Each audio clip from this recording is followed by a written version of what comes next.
Bienvenue sur Ici Éco. Suite à l'adoption de 14 lois lors de la session du Parlement des 14 et 15 décembre dernier à la décision du Conseil des ministres, lors de sa séance du 19 décembre d'émettre ces lois au nom du président de la République, le Premier ministre par intérim Najib Mikati a signé seulement 11 lois, décidant de ne pas publier 3 lois, dont la loi modifiant la loi sur les loyers des biens non résidentiels. Le gouvernement décidera ensuite de réenvoyer ces lois au Parlement pour examen. Le syndicat des propriétaires d'immeubles et de bâtiments loués au Liban s'apprête à déposer une plainte devant le Conseil d'État contre le gouvernement par intérim et son Premier ministre Najib Mikati. Selon le syndicat, ils ont commis une violation constitutionnelle grave en utilisant le pouvoir de veto qui est censé être lié au président de la République. Ils ont également annulé la décision d'émettre toute loi réenvoyée au gouvernement par le Parlement, y compris la loi sur les loyers. La décision de Mikati a suscité un débat constitutionnel dans le pays en tant que précédent sans précédent.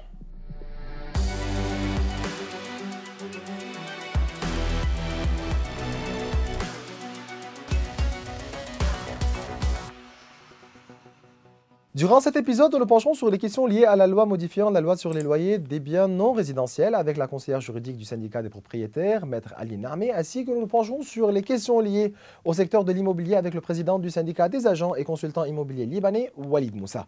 Je commence directement avec la conseillère juridique du syndicat des propriétaires, Maître Ali Narmé. C'est un plaisir de vous recevoir, Maître Narmé. Le est à moi, monsieur. Commençons directement. Un nouveau projet de loi sur les lieux non résidentiels a été approuvé. Quels sont ses points principaux? En principe, cette loi donne droit aux locataires de proroger la date pour 4 ans. Elle fixe le juste loyer à 8% et le payé ne va pas être payé tout de suite. Selon un échelon de 2% pour la première année, 4% la deuxième année, et pour la troisième et quatrième année, c'est à 8%. Donc, on arrive à 8% que à la troisième et à la quatrième année. Donc, pour résumer un peu, la loi rejetée par Mikati avait été adoptée lors de la dernière session législative et prévoyant une libéralisation progressive des loyers non résidentiels sur une période de 4 ans. Nous parlons ici de 25 900 unités à peu près utilisées à des fins autres que résidentielles. Pendant cette période, le montant de l'indemnité équivalait à 8% de la valeur locative, dont le locataire payait 25% la première année, 50% la deuxième année et 100% la troisième année et la quatrième année. Ça, c'est vrai. Voilà. C'est clair. Voilà. Donc, mais quel est le sort du projet de loi après qu'il ait été réenvoyé au Parlement par le Premier ministre par intérim Najib Mikati? Regardez, la loi doit être présentée au Parlement à la première réunion. Donc, tout ça, c'est à la base de l'article 57 de la Constitution libanaise. Et elle doit être votée par l'Assemblée à la majorité absolue des membres composant légalement l'Assemblée. D'accord? Sinon, il faut revoir une nouvelle fois. Donc, la loi sera à nouveau vue par les commissions du Parlement. Mais dans quelle mesure le Premier ministre a-t-il enfreint la Constitution, vous pensez? En fait, le Premier ministre et son gouvernement sortant ont commis une violation manifeste à la Constitution pour 2 raisons. Premièrement, le président de la République, à la base des articles 56 et 57 de la Constitution, soit il promulgue la loi et par la suite elle sera publiée de plein droit, soit il demande qu'elle soit délibérée de nouveau. Donc en fait, le président de la République lui-même n'a pas le devenir sur sa promulgation. Donc, a fortiori, le gouvernement n'a pas cette prérogative. Ce qui s'est passé, c'est que la loi sur les anciens loyers non résidentiels a été promulguée par le gouvernement le 19/12/2023 et la publication devait être exécutée de plein droit. Donc, c'est une formalité administrative, la publication. Mais, le gouvernement, dans ce cas, ne peut pas revenir sur sa décision de promulgation. Un. Deux. Aussi, une fois promulguée, la loi doit être publiée de plein droit. Donc directement. Et c'est ce qui ne s'est pas passé. Donc directement. Voilà, directement. Directement, de plein droit. Approuvé à l'Assemblée générale, ça doit être publié directement. Donc. Voilà. Ok. Une fois promulguée, être publiée. La publication n'est qu'une formalité administrative, ni plus ni moins. Dernière question à ce sujet. selon les instances commerciales, cette loi risque de mettre en faillite la plupart des entreprises qui traversent des conditions économiques difficiles. Êtes-vous d'accord avec ce point de vue? Pas du tout, pas du tout. Monsieur Matta, on ne peut pas être dans une situation boiteuse. Maintenant, nous vivons au Liban Hmm, devant une situation boiteuse concernant les locataires. On a au Liban deux types de locataires résidentiels, les anciens et les nouveaux. Les nouveaux, ce sont ceux qui sont en train de payer le juste loyer. mhm, Les anciens sont en train de payer entre 5 et 15 dollars par an. Donc, que tous les loyers soient régis par la loi du marché et par le code des obligations et des contrats. mhm, La rumeur qui dit que la loi va être la cause de la faillite des commerçants n'est pas vraie. C'est une fausse rumeur. Tous les locataires dont les contrats ont été conclus après 92, donc les mhm, nouveaux locataires, payent le juste prix et mhm, travaillent normalement. Et mhm. d'ailleurs, tout le monde s'est adapté à la nouvelle situation. Oui, ça c'est clair. Ça c'est en ce qui concerne le projet de loi sur les lieux non résidentiels.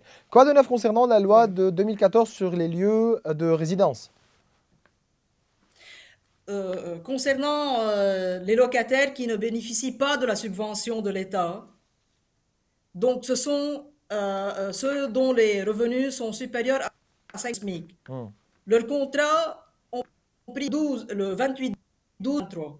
Et maintenant, il faut qu'ils signent de nouveaux contrats avec leurs propriétaires à la base des dispositions du Code des obligations et des contrats. mhm, Tandis que ceux qui bénéficient de la subvention de l'État, leurs contrats prendront fin le 28-12-2026, donc ils ont encore 3 ans et hmm, ils vont payer l'ancien loyer. hmm.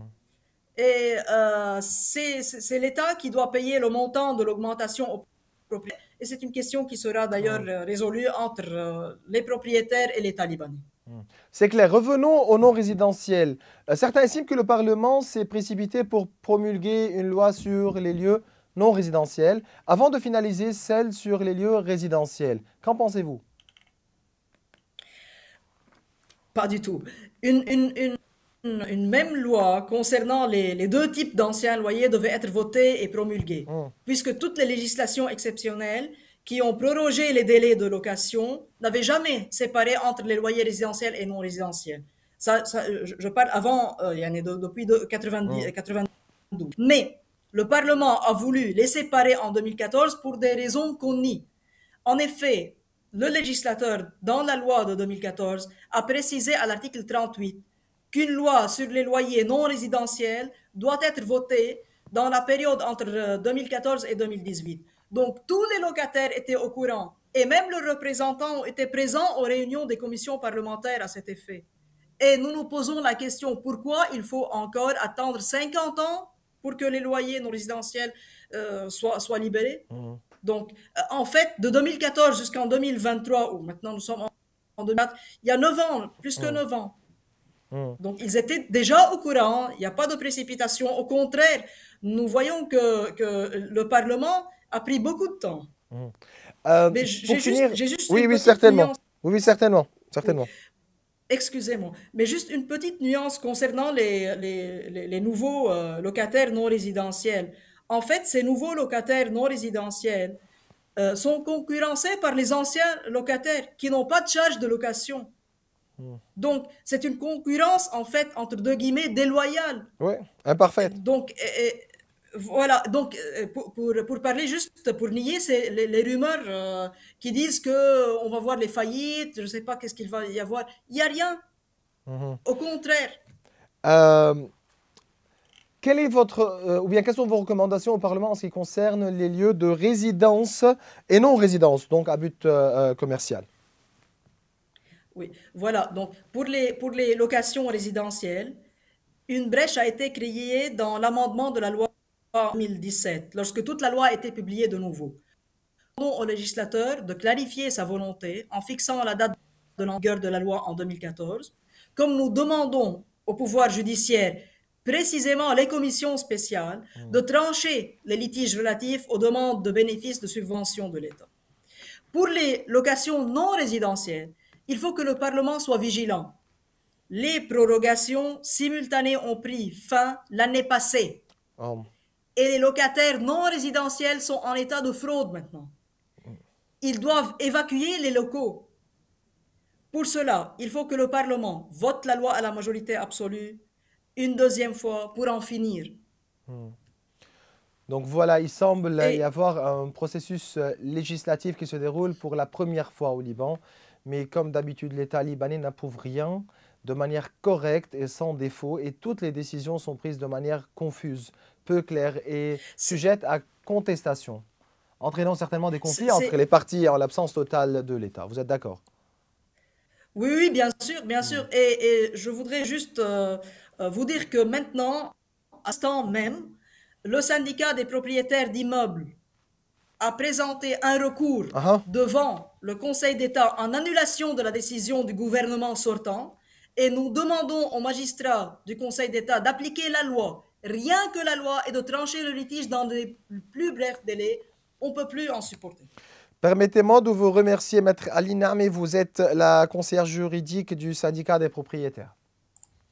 Merci, Monsieur Matin, merci beaucoup. Durant la seconde partie de notre épisode, c'est un plaisir de recevoir le président du syndicat des agents et consultants immobiliers libanais, Walid Moussa, pour discuter à propos des questions liées au secteur de l'immobilier au Liban. C'est un plaisir de vous recevoir, Monsieur Moussa. Merci, monsieur. Comment a été l'année 2023 par rapport au secteur immobilier? Avant tout, Maurice, je voudrais te remercier pour m'avoir invité à être sur le plateau d'ici Beyrouth pour discuter de la situation du secteur immobilier.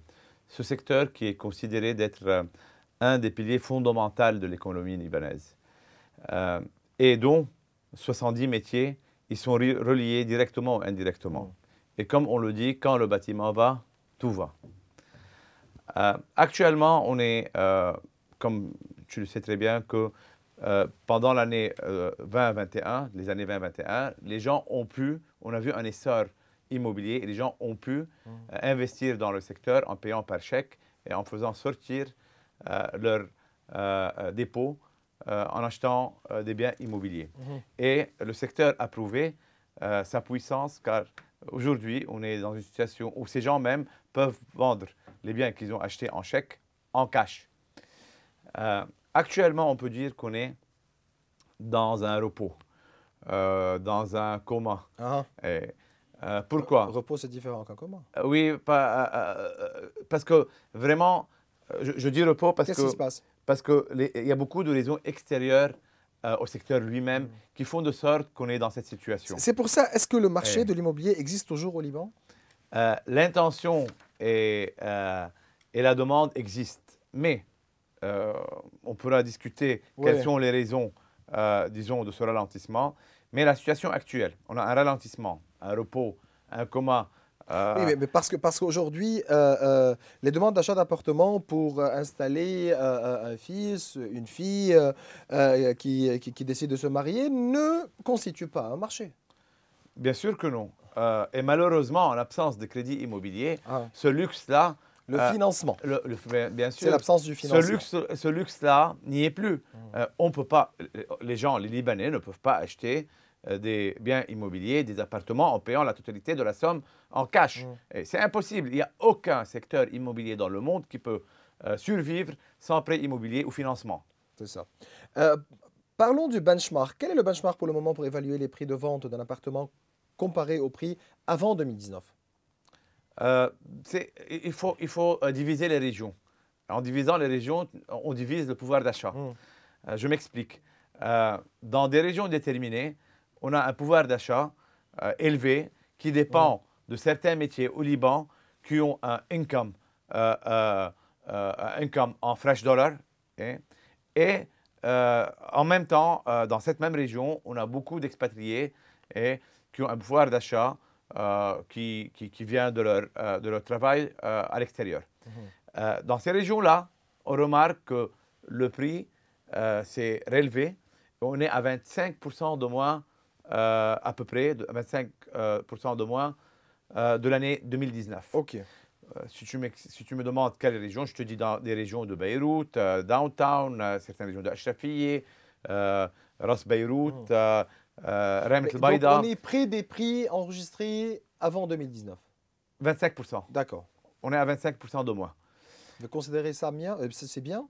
Ou bien C'est bien, cela prouve que la demande existe toujours et Ah. que le secteur, c'est un secteur assez, disons, c'est dans notre culture de toujours vouloir acheter. Mais autre que l'absence du financement pour l'immobilier aujourd'hui, quelles sont les conditions ou bien quelles sont les raisons du ralentissement de ce secteur? Oui, mais il faut que je continue la première partie En parce ce qui que concerne oui, les parce prix. qu'il y a une seconde partie, parce que ça, le 25%, ça représente 20% des territoires libanais. Mais Mais les autres 80% qui sont hors Beyrouth et hors les régions où il y a le pouvoir d'achat, on est à 50% de moins. On est toujours à 50% de moins. Alors, on a deux prix. Il y a une qui est à 25% de moins, une autre à 50% de moins, dépendant le pouvoir d'achat. Là, il y a un pouvoir d'achat qui dépend des expatriés ou de certains business qui sont au Liban et qui marchent bien.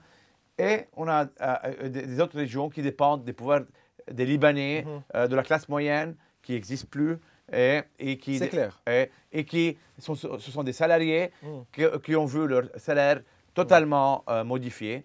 Et là, on est à 50% de moins. Donc, revenons à la question en ce qui concerne les raisons du ralentissement, tout en prenant en considération l'absence du financement pour l'immobilier. Quelles sont les autres raisons? Situation politique, sécurité? On commence. Absence de financement. Les Libanais ne peuvent plus avoir des crédits immobiliers pour s'acheter des maisons. Et cela n'existe dans aucun pays civilisé, au moins. Deux, l'absence de financement pour les promoteurs. Parce qu'aussi, on a besoin de financer le promoteur pour construire. Les promoteurs ne peuvent pas financer tous leurs projets en injectant de leur propre argent. Bien sûr. Deux. Trois, la fermeture des registres fonciers et le cadastre. C'est ça. La grève des fonctionnaires, le registre foncier. Bien sûr, il y a beaucoup de gens qui ne veulent même pas mettre un sou s'ils ne peuvent pas transférer leur propriété en leur nom. Quoi de nouveau à propos de cette grève-là, du registre foncier, des fonctionnaires? C'est un roman, parce que là, chaque semaine, on a une nouvelle histoire et ce sont des belles histoires parce qu'on nous dit que bientôt, ça va mais pourquoi c'est seulement au Mont-Liban? Ça va finir. Pourquoi au Mont-Liban? On l'a toujours dit. On refuse. On est totalement avec, disons, on est anti-corruption. On est avec la transparence. Mais la corruption n'existe pas comme au Liban?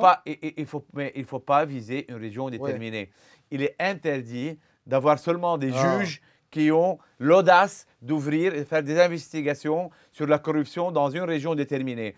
Et oublier que le pays est un pays... C'est ça. Donc, certainement, on est tous contre la corruption, mais dire que cette corruption n'existe qu'au Mont-Liban, ça c'est catastrophique. Et c'est pour ça que le Mont-Liban maintenant souffre depuis déjà plus qu'un an. C'est le plus grand registre foncier au Liban, le Mont-Liban? Oui.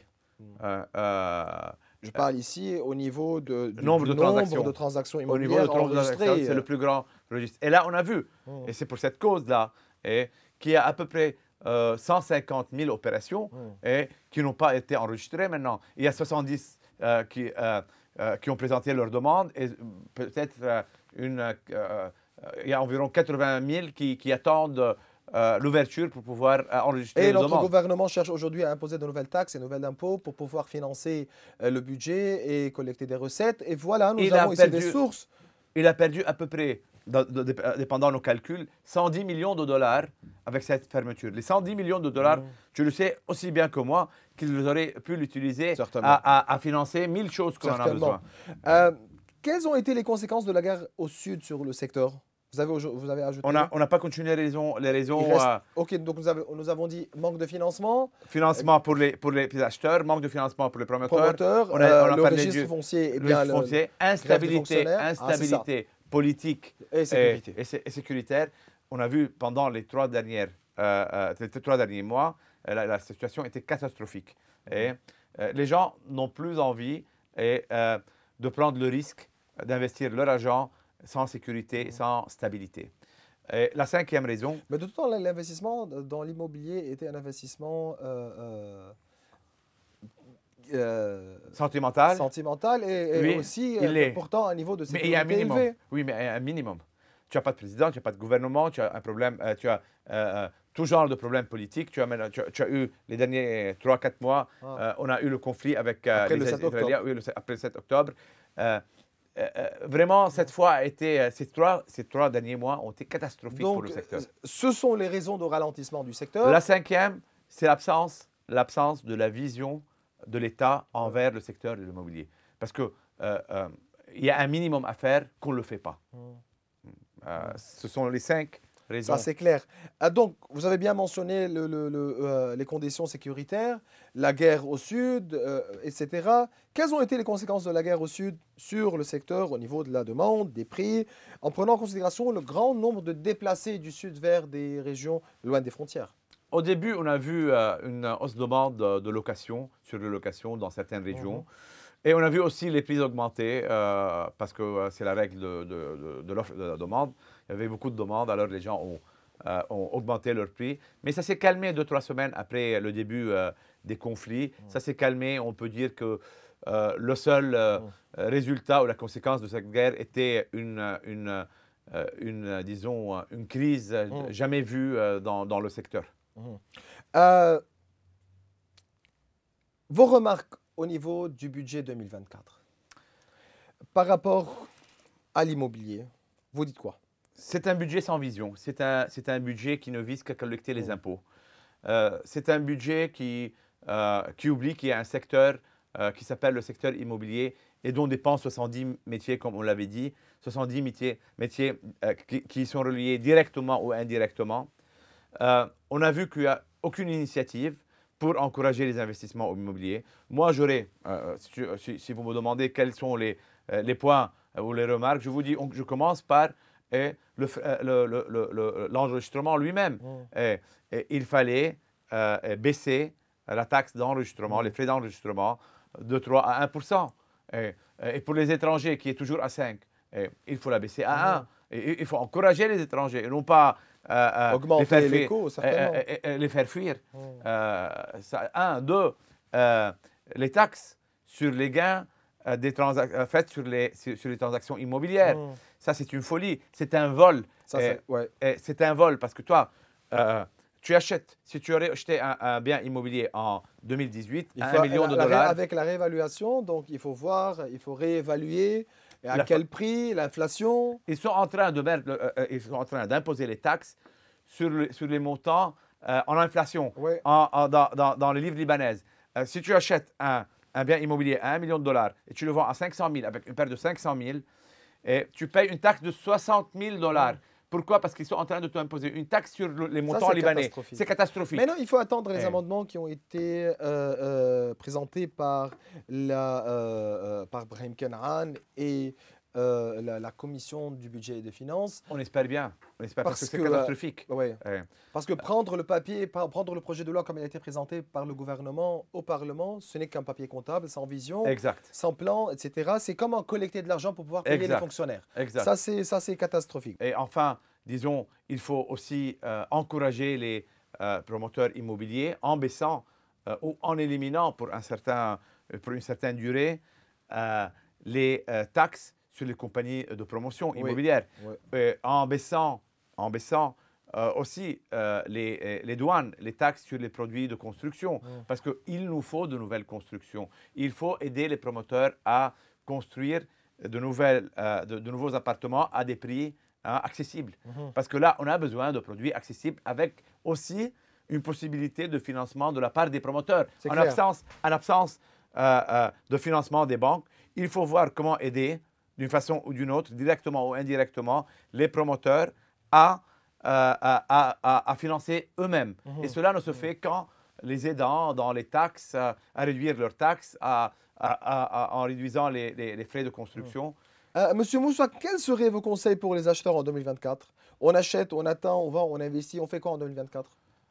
En 2024, il y aura toujours des bonnes opportunités, surtout hors Beyrouth. Alors, à mon avis, celui qui est intéressé d'investir au Liban, cette année va être une année d'opportunité, car bientôt, après la pluie, le beau temps, et d'ici la fin de l'année, on espère bien un changement au niveau géopolitique régional. Et au Liban tout se passe vite. Même les augmentations de prix peuvent arriver très vite. Alors, à mon avis, il y a toujours des opportunités hors Beyrouth. Un. Deux, il faut négocier, savoir bien négocier les prix. On peut toujours négocier les prix avec les landlords, avec les propriétaires, et savoir comment, disons, pouvoir s'expliquer et en se basant sur la situation économique actuelle. Trois, il faut être sûr quand on achète une propriété que cette propriété a un titre de propriété. Très bien. Sanad Milkiye. C'est ça. Et c'est le papier vert. C'est le bien carton sûr. vert. Et il faut aussi retirer il fait des accordiers et des registres fonciers. Et si ces registres sont fermés, il faut la retirer online pour être sûr qu'il n'y a pas de lien, il n'y a pas d'hypothèque, il n'y a pas de problème. Parce que donc il y a eu beaucoup de... C'est l'attestation qu'il faut demander. Il faut demander le SAC et l'attestation. Très bien, ça c'est clair. Et il faut être sûr qu'il n'y a pas de lien, d'hypothèque, de problème. Et enfin, il faut, à mon avis, quand on achète, tout de suite faire un transfert de propriété. Et en cas où les registres sont fermés, il faut aller chez le notaire, faire un contrat de vente chez le notaire et laisser le titre de propriété chez le notaire jusqu'à l'ouverture des registres fonciers et faire le transfert de propriété. C'est très important, ça c'est très important. Parce que maintenant, à l'ouverture des registres fonciers, on va voir beaucoup de problèmes. Et on a vraiment peur de ce qui va se des documents présenter. Qui sont perdus, des dossiers incomplets. De ventes, plusieurs ventes à plusieurs personnes. À plusieurs personnes. Une seule vente à plusieurs personnes. Une seule vente à plusieurs personnes. On va découvrir ça pendant... C'est toujours un plaisir de vous recevoir, M. Walid Moussa. Vous êtes le président du syndicat des agents et consultants immobiliers libanais. Merci Maurice. Et on essaye de tout cœur d'essayer de voir comment fortifier ce secteur qui est un des piliers de l'économie libanaise. Bien voilà mes chers téléspectateurs, nous arrivons à la fin de cette émission. Vous pouvez revoir tous nos épisodes sur les réseaux sociaux. Au revoir.